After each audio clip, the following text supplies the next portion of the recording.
kesiapan pelaksanaan operasi ketupat 2024 sebagai komitmen nyata sinergitas TNI Polri dengan stakeholder terkait dalam rangka pengamanan mudik dan perayaan Hari Raya Idul Fitri 1445. Dalam rangka perayaan Hari Idul Fitri, ada aktivitas kegiatan masyarakat yang meningkat.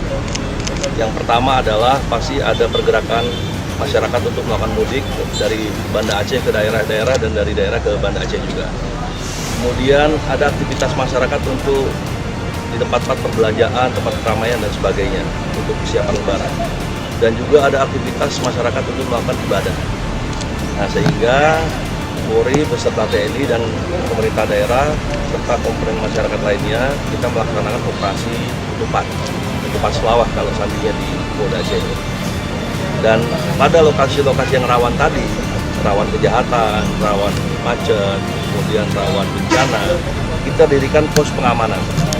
Ada 31 pos pengamanan, kemudian ada 27 pos pelayanan.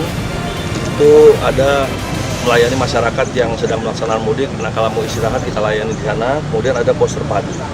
Pelibatan jumlah seluruh personil Polri 1.835 untuk Polda Aceh. Kemudian ada gabungan dengan unsur-unsur TNI, Dinas Perhubungan, Satpol PP, Jasa Raja, pemadam kebakaran, PMI, bahkan komponen masyarakat lainnya seperti Pramuka, Orari, Senkom. Total semuanya ada 1.397.